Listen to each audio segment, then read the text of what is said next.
Welcome to Strangeville. Welcome to the channel. My name is Kevin Strange, 20-year veteran of the underground, cartoonist, novelist, independent filmmaker, and I am here today to share with you my love of comic books. Today we're taking a look at some of the most shocking moments from the Walking Dead comic and kind of comparing them to how the show either matched it or cheesed out on it. It is October. It is Monster Month. And that means that I have a brand new comic book out. Count Kefula, aka Dracula in Strangeville, out now at the Patreon link below. For only $3 a month, you get access to all of my comics, all of my novels, and all of my movies, including my brand new book, Count Kefula, aka Dracula in Strangeville. 28 full-color pages done entirely by me, yours truly, Kevin Strange. It is a horror comedy, splatterpunk, outlaw, underground comic full of the raunchiest vampire sex you could imagine, gore, tons of drug use, weed smoking, etc. Cameos by those lovable lunatics, Nixon and Hogan. I'm doing a physical pre-order. You can pick up the book and this beautiful 11x17 poster piece for only $12 at the link in the description. I'm doing pre-orders all October long. And so we'll take pre-orders till Halloween, October 31st, and then in November 1st, 2nd, 3rd, I will send this off to the printer, so you will get your book sometime in the month of November. Without further ado, Johnny, we've been talking about The Walking Dead. We're going to talk a little bit more about The Walking Dead. Some of the most shocking moments that take place in the book that sometimes happen in the show, sometimes don't. In the last video we did on The Walking Dead, you talked a little bit about how the show took liberties with the storyline of the comics, and sometimes it would follow it faithfully, and sometimes it would change it a little bit, and sometimes it would change it drastically. And some of the things we're going to talk about today are changed drastically. Some of the things we're going to talk about happen exactly the same way. Yep. Robert Kirkman made his choices that he made, and we'll never know why, I guess, unless we read interviews, unless the diggers tell us down below in the comments. So in the last video we covered the switch over from Tony Moore to the new Charlie Adlard as the illustrator on The Walking Dead, but we still get a really awesome, iconic, I would say one of the most iconic Walking Dead covers from Tony Moore here, and that's Michonne with it's her brother and her boyfriend, right? And she figured out this is like her reveal in the previous issue, in issue 18, I think, is when she appeared, and yeah, she chopped their arms and their jaws off, so they can't bite and they can't grab, but their stink keeps the walkers off of her. So that's like the first instance in the book of kind of like some like thinking outside the box about zombies. And in this issue, so this occurs in like the fourth volume, the beginning of the fourth volume of the trade paperback series, which is what we primarily collected. Yep. And you and I primarily collected, and this, and I don't even know why I got this as a single. I think it was because sometimes the cliffhanger at the end of volume would just be too much for me to bear, and I go out to the newsstand and buy a single issue just to catch up a little bit, because the first issue of the next arc is always a little slower than obviously the cliffhanger, than the stinger at the end of the arc. It's all done in 6-issue arcs. And so I guess her appearance at the end of the third volume just fucking is it the third volume? Is that we have the third volume right here. Is this where she makes her appearance at the end of this? I keep missing the final page. Oh, jeez. So this is the dude. This is what we're about to talk about. This is the dude. I'll make this really simple for you, farm boy. We were here first, and you wore out your welcome real quick. Get the fuck out of my house. So they take over a prison, but it turns out that the prison's already been acquired by prisoners, right? He's one of the prisoners, and they don't take kindly to look at Rick's face. I'm not a fan of this Charlie Adlar's change in art, but boy, he nails that look on Rick's face there at the end of that. So I guess maybe that was my oh shit moment, but I'm trying to find if Michonne. I think she probably shows up in this. Well, that's her right there. Yeah, that could be the introduction. You think that's the first? It could be. I don't. It's been so long, I don't remember. And that's I guess also one of the problems of watching a TV show and reading the comic is that all bleeds together. Well, and it's been 20 years since we were reading the comics and watching. We didn't go back and read 20 volumes or 40 volumes of Walking Dead before we did this video, gang. So that's what you're for. Down in the comments, you just correct every little thing we're wrong about. So maybe this is the very first.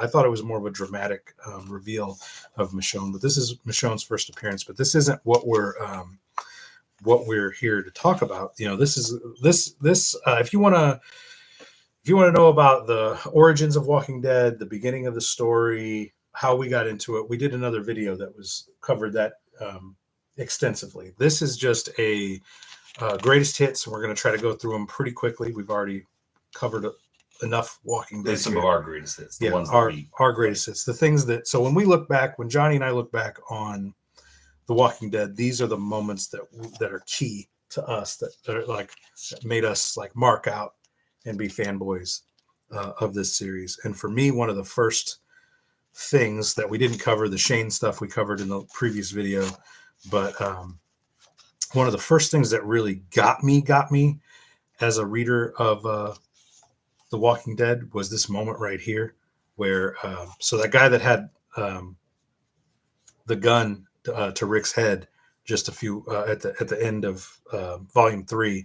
Now they're in this. The zombies have breached the fence, and they all have to fight together. Everybody in the prison is fighting for their lives. They're all trying to talk to each other, trying to communicate, trying to block off this horde of zombies that is busted into the prison. And so we've got gunshots. We've got everybody just desperately using hand weapons, anything they can. Spread out. Whatever you do, don't let them surround us. That's Rick. Beautiful little 3/4 view, 3/4 spread. So this is the guy that told him to get the fuck out of my house. And I guess that happened, and then immediately they got breached by zombies. So they weren't able to resolve that conflict there. And so they're kind of side-eyeing each other. Don't mean shit. So he kills a zombie. So Rick kills a zombie behind the guy. The guy side eyes him and goes, "That don't mean shit. Don't change a fucking thing. Smart man would have let it get me." And we get Rick being like, "You motherfucker." Yeah, I'm thinking about, maybe he's right. Maybe he's fucking right. Jesus, how many more are there? That's Glenn.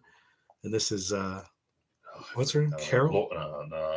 No, Carol, not Carol. The blonde. Yeah. That's it. I'm out. Here's Dale. Take mine. I'm worthless with it. And she's like the crack shot of the group.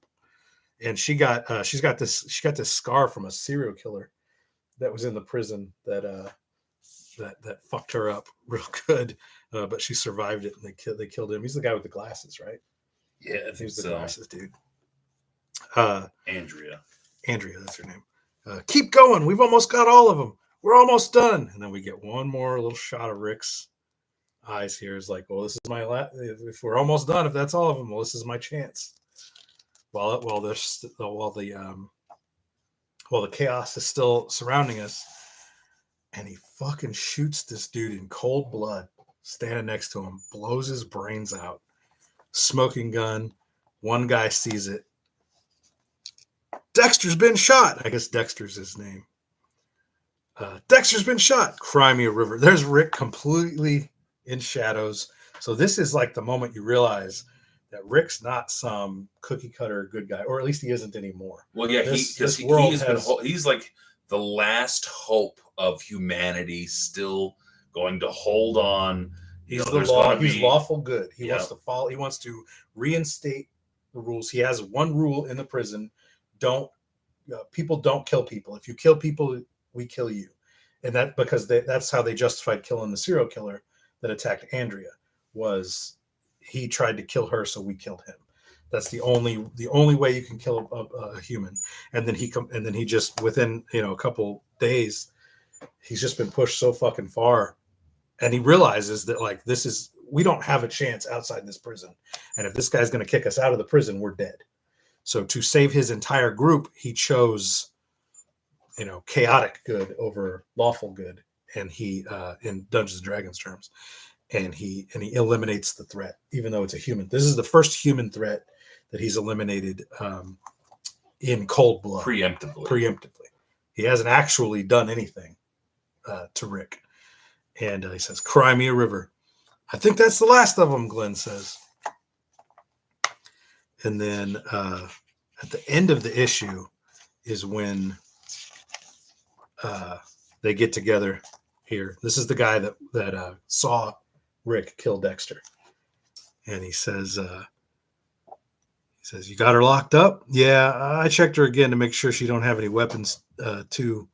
Not taking any chances, And I guess that's a chick from Dexter's crew that they're talking about. "Good. That woman's got to be tough as nails to last as long as she did out there alone." Oh, it's Michonne that they're talking about. Saved Otis's ass too. Damn, we need to keep an eye on her. "Will do. You coping okay? I saw what you did with Dexter. Yeah. I think you did the right thing. The way things were looking, that fool was going to attack us as soon as the roamers were cleared out. Anyway, who knows who he would have killed. Fuck him, Still kind of throws the whole you kill, you die thing out the window, huh? Maybe you should rethink your no-killing stance." And the face on Rick there. Maybe I'm coming around to this new artist because he's nailing some of these faces. And then that's the this is Rick having, if he thought the weight of the world was on his shoulders before, now he's a cold-blooded murderer. And he just says, "Yeah." And to me, that moment is the turning point for this series for me, where I realize anything can happen to anybody. There's just no predicting what can happen because these characters are there's so much trauma inflicted on these characters that their value systems change dramatically from one conflict to the next. And we got to get into is Rick already maimed? His hand? Yeah. No. Because it looked like he had a bandage on his hand. Oh, okay. That's what I was a little confused. Because it looked like he didn't even have a... He's got a bandage. Oh, why am I holding it up there? He's got a bandage on his hand there. He hasn't had his hand cut off. Because this is volume 4. So volume 6 is where they try to infiltrate the governor's...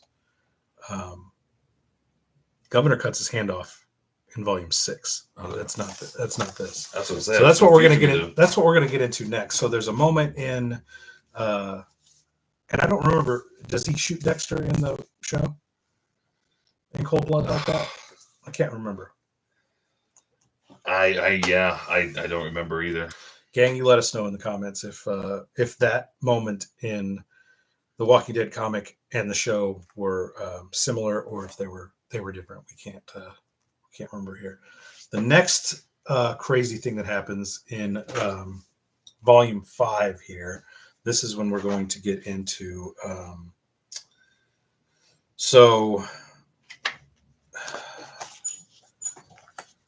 volume 5, Walking Dead. This is when I believe Tony Moore has been completely kicked to the curb now, and Cliff Rathburn and Charlie Adler are doing covers, and Kirkman's finally given up on lettering. Now we have a letterer. Russ Wooten has come in and started lettering the book now. So Kirkman is relegated finally just to writer by this point. But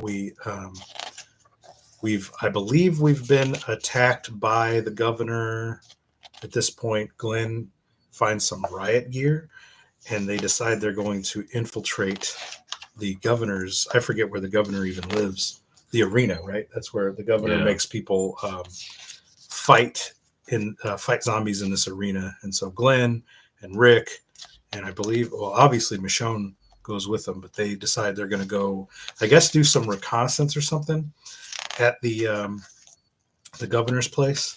I think it's just Rick and Glenn. And then I guess he sends Glenn back, And then Michonne decides she's going to go out and I guess maybe rescue Rick. Maybe did Rick get captured there at that? Or did he just see? I don't know what they're looking at in this smoke. But Rick's upset about something. But then,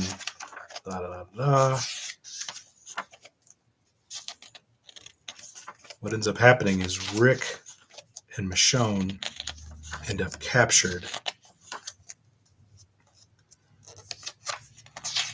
Lori's pregnant with her second kid. And isn't it kind of like up in the air whether that's Shane's kid or not? Yeah. So that's weighing on Rick also, that he got cucked by his best friend and he may have gotten his wife pregnant.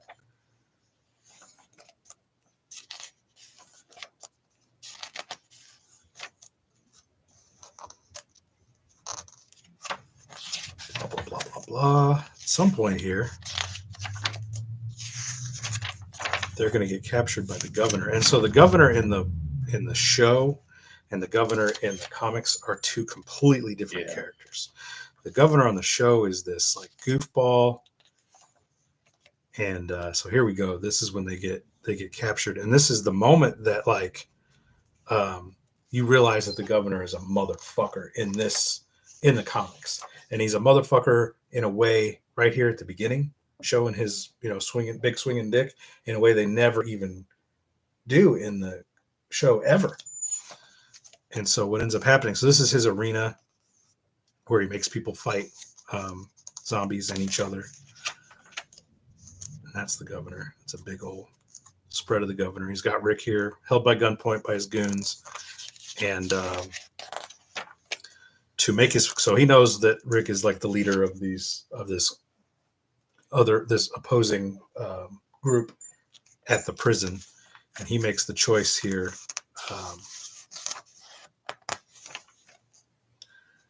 He throws Rick down, takes out a knife, and he fucking chops Rick's hand off. That's Rick's face. That's the knife going through Rick's hand, and chops off fucking Rick's hand, and that's the main character. Your main character of your comic is now going to be his shooting hand has been cut off, so he's forever going to be maimed. And Michonne jumps on the governor and bites his ear off right here, and he has Michonne locked up, and so they take him to their doctor, and their doctor is going to like patch his hand up so he doesn't die from obviously bleeding out from having his hand cut off. And the governor is and this guy's like a reluctant, he doesn't want to work for him anyway. And is that Glenn? I think so. He's not captured though, right? Maybe he is. Maybe they got Glenn too. But he ends up so after Michonne bit his ear off, he locks her in a room, ties her up in a room, and he's decides that, well, I guess we'll just go ahead and read our way through it, shall we? Sir, we can learn so much from them, just by watching them. They've been at it all night. They just don't stop. They're resilient. They eat until it's gone, and then they're content. I almost admire them. This is the governor talking. The thing you have to realize is that they're just us. They're no different. They want what they want. They take what they want. And after they get what they want, they're only content for the briefest span of time. Then they want more. What is it you want? Can't you see I'm busy? You wanted me to come and get you when the woman calmed down. She's calmed down for the most part. Oh, then what are we waiting for? And we cut over to Michonne. I'm telling you, I'm just not strong enough. There's nothing I can do. I'm trying, okay? I'm trying, but I can't. I just can't do it. I can't break loose. The ropes are too tight. I can't. Isn't she like talking to her boyfriend? Doesn't she like hallucinate? Her boyfriend? Yeah, or her brother or somebody, yeah. I'm sorry, don't let me interrupt. You seem to be having a nice spirited conversation with, I'm sorry, who exactly was it you were talking to? Actually, never mind. I don't even care. Let's get this underway. Bruce, do me a favor. Take her pants off and tie her leg to that wall over there. And Tie her other leg to that wall over there. Don't struggle too much just yet, girl. You're going to want to save your energy. And then this is where he starts raping Michonne, which I don't think they even get to that in the show. Maybe a little bit. After you're done there, Bruce, leave us to it. We need the privacy. Don't shut the door. Oh, and shut the door on the way out. Tell me, girl, how long do you think it would take for me to ruin your life, shatter your sense of security, really fuck you up? I think a half an hour could probably do it, but really, I plan on doing this every day as often as I can until you figure out some way to kill yourself. This is going to be fun. Like, this guy is a bastard. This guy is a motherfucker. And so this is when Rick wakes up and, realizes, because his hands covered here. Boom. Nice page reveal to the full splash page of Rick losing his hand. And this, he's freaking out. Obviously, he's freaked the fuck out. And that's permanent. That lasts forever. He doesn't magically get a hand back somewhere along the line. And so this is Michonne all he even gets a hook. He does eventually, yeah. By the time that's like when there's only one point in the comics where there's like a time jump.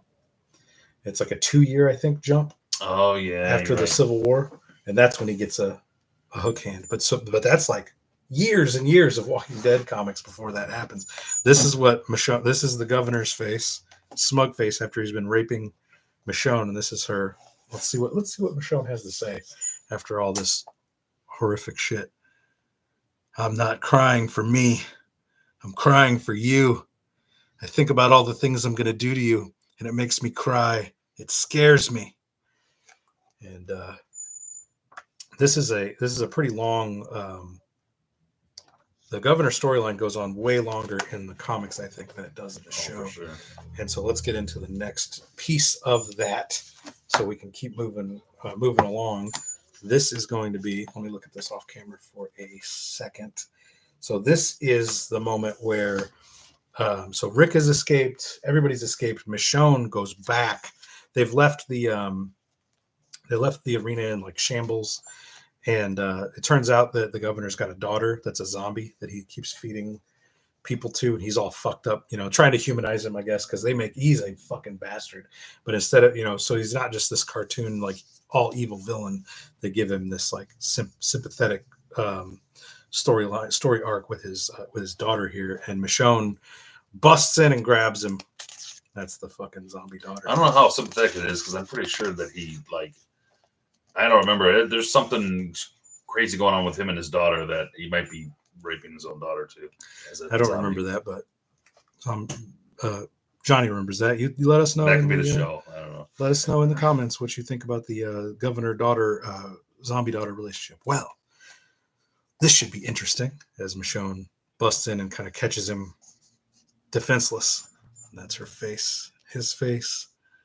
And there's one sword. They're both unarmed. And one sword. They both look at it. And dive for it. Michonne kicks him in the face. She gets the sword, kicks him in the balls. And she has the opportunity to kill him right there. He's dead to rights. She could decapitate him in that shot. And she says, I don't want it to be quick. I don't want it to be over. And he jumps her, hits her. She fucking takes a chunk out of his neck.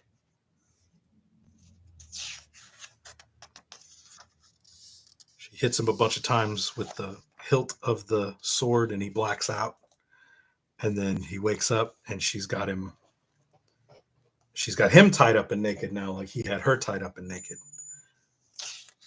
And she's got pliers, a hammer, a blowtorch, a spoon, and a drill.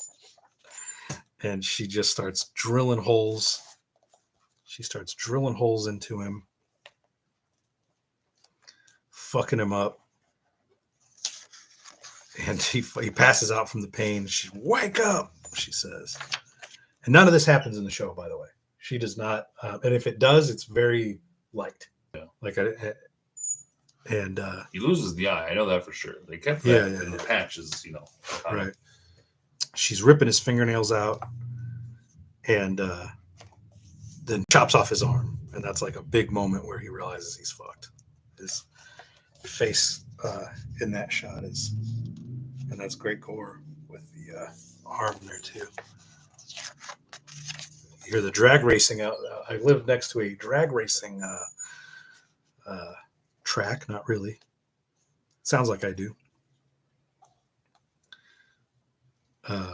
Then she gets out the spoon and she fucking scoops his eyeball out with the spoon. It's very graphic. Very graphic. And then the crescendo here, and this is what they don't do in the show for sure, is she takes the sword and she fucking castrates him. Cuts his dick off. So she cut his arm off, popped his eye out, cuts his dick off in this shot here.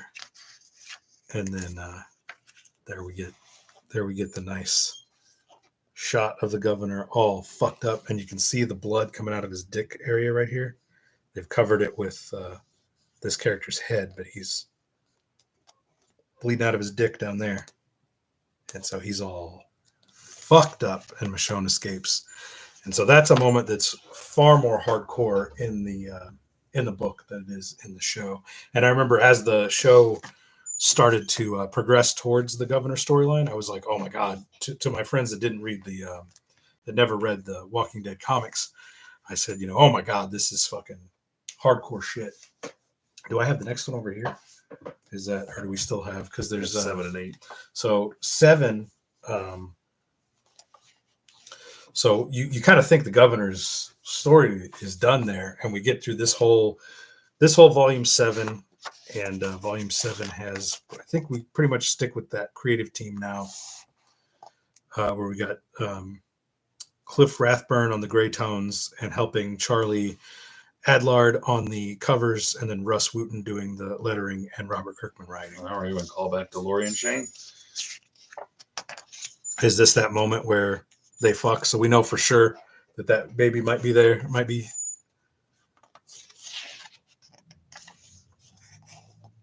And so now double page spread of her pregnant and this look on her face like, fuck, this might be Shane's kid.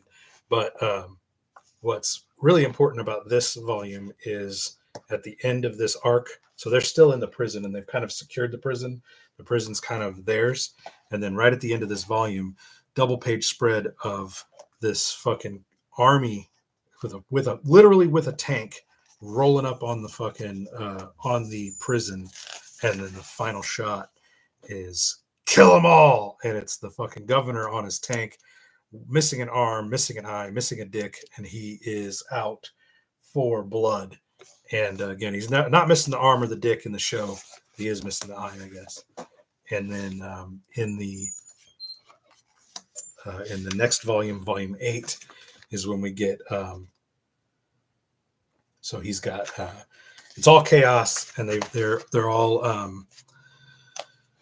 It's our guys versus the governor's guys, and they're fighting for their lives in the prison. And this is a moment that does happen in the show, and I was actually impressed that they did go there in the show. We've got these characters. It's this woman that works for the governor. He's trying to get. She's got Rick and his family dead to rights, and doesn't shoot him. And so the governor's pissed off and cussing her out, and ends up blam shooting Lori with baby whatever her name is in her arms, and kills Lori. And this is one of those moments. There's Rick's face. This is one of those holy fucking shit moments in the comic. It's just like they'll fucking kill anybody in this book. Nobody's safe.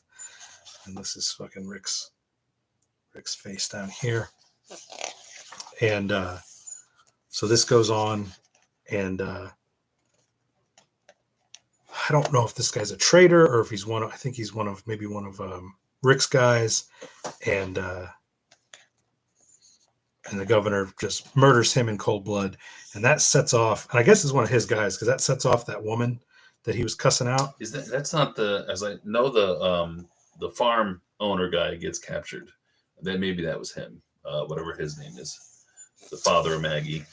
No, because this is his guys, his girls going, Okay. oh God, oh God, oh God. That had to have been one of his own guys that he killed for whatever reason, because she's absolutely losing it, and that's when she ends up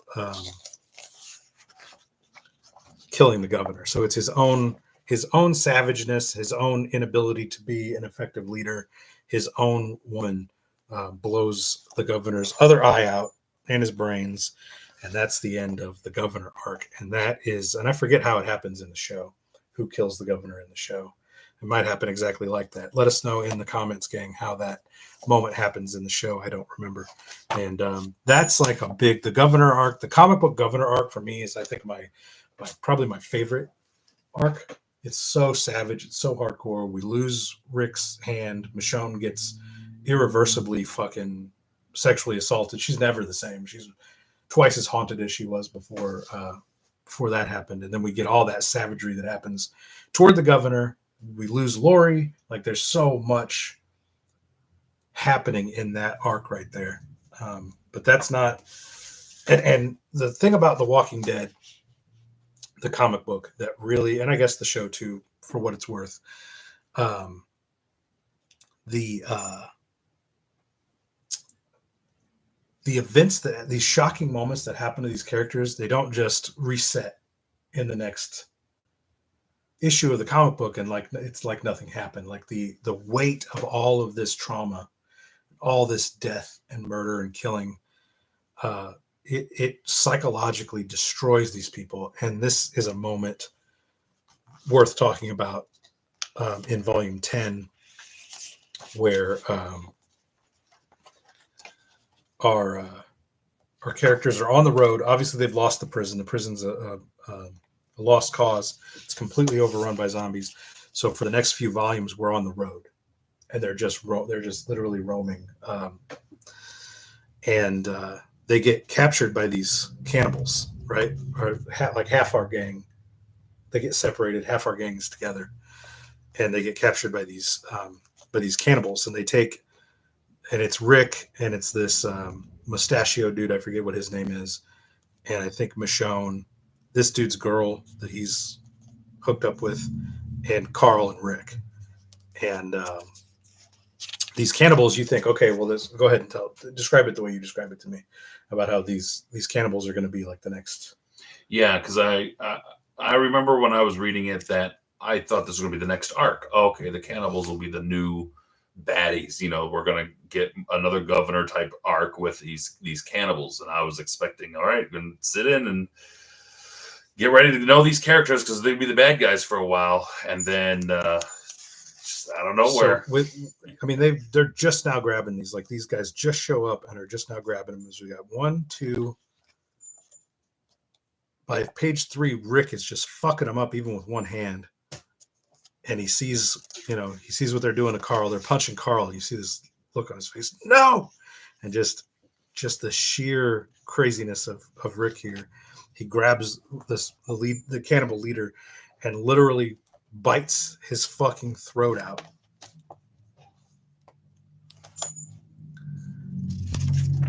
Which shocks this guy enough that they're able to blow him away. And they just, within like 5 pages, they take out this cannibal crew, and just, that's Rick.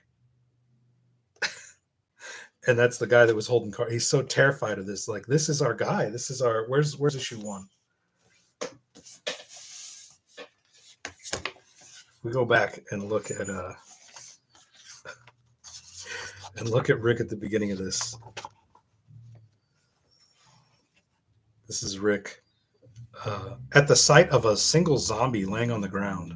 That's how like new and fresh and naive he is to this world.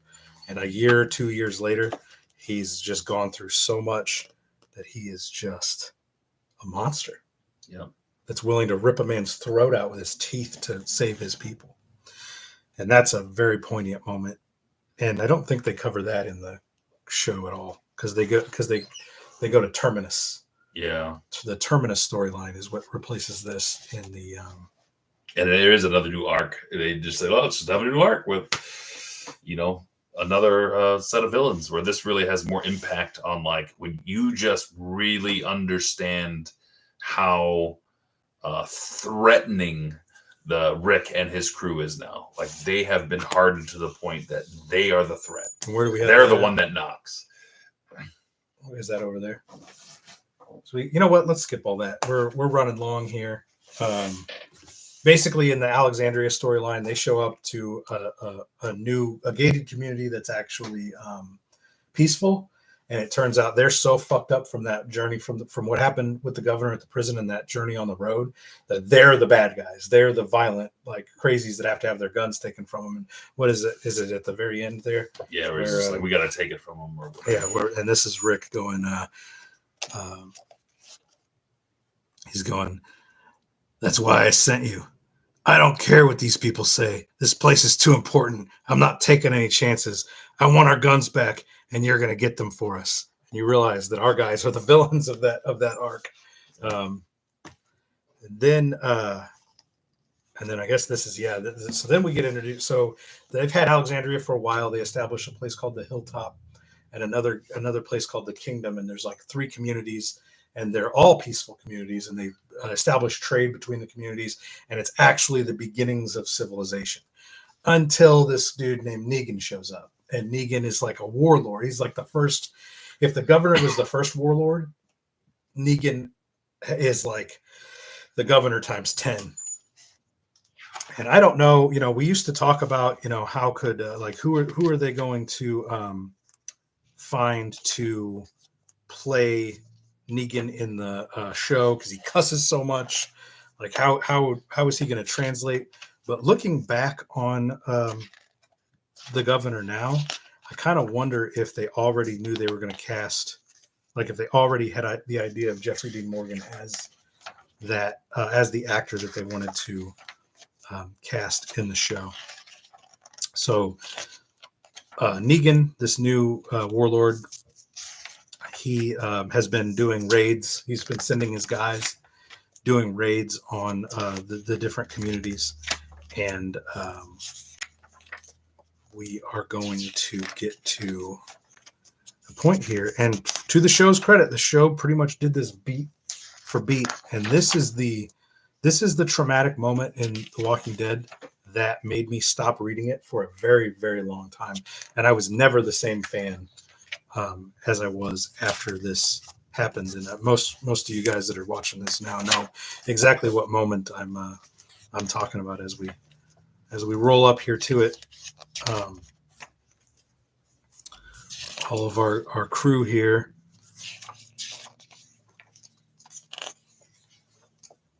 And they this is still the they think they're the badasses, because we've seen Rick and his crew, like they're the threat.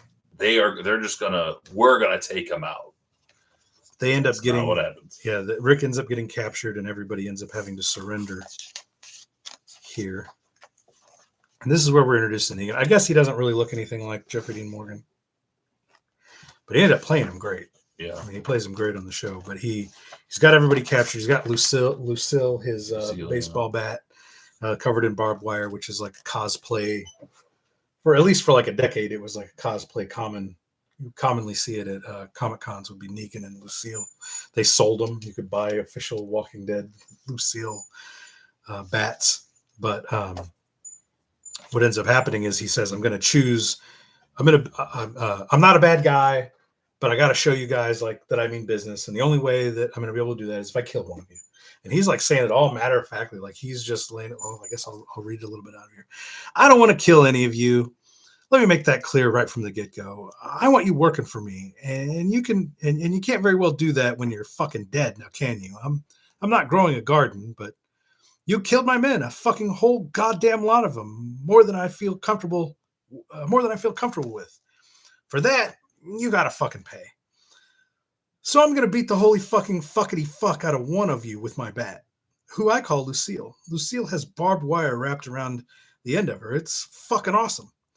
So it's really just a matter of picking which one of you gets the honor.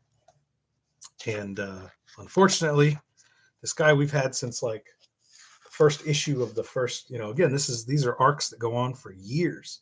So years and years and years into this series now, Glenn has been the lovable, gee golly shucks, young kid. He's fallen in love with Maggie. They're a couple. They're making plans for the future and everything else. And unfortunately for everybody, including, again, me as the reader, this was so traumatic I was like, this is just cruel. Like, I can't keep reading a book that's going to keep being cruel to its characters that I love so much. I mean, that's Glenn. And here's Negan with the bat. I'm not even going to read through it because it's just too fucking much. I don't want to sit and dwell on this stuff for too long. But yeah, he just starts. He does exactly what he says he's going to do. Beats the fuck out of Glenn, and he could barely get it out of his mouth. Maggie. His eyes all fucking popped out of his fucking head. And our boy that's been with us the entire time, and Negan just keeps on beating him to death. Everybody's fucking losing their minds over it. And then, Jesus Christ, that's what's left of Glenn. And I was like, you know what? Nope. I'm out. I can't deal with that shit. That kid's been around for years in this story. I felt like I knew him as a person. I did, not to be overly dramatic, but those are the moments that jump out to me and Johnny. Was there anything else that you had to add to that, or the final moment there, or what happened? No, I mean, there a lot of people remember the oh shit moments of like people dying, like you and Glenn, things like that. For me, it was always the oh shit moments of that's right. I'm reading an amazing book, and it's like it reignited my love of the book, and those were like the ones that really stuck with me, like the change of Rick being badass and them being villains, like just really kept me going and reading. While all the deaths are definitely important to shock you and also keep you realizing that anything can happen, sometimes you just need to get that fire back in to read a good book. Well, I came back in for a little while, but I never finished the series. You finished buying the series, but you didn't finish reading the series either, did you?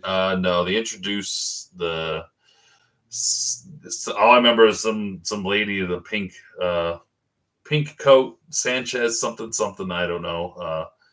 And I just felt like that character kind of betrayed the whole point of the book.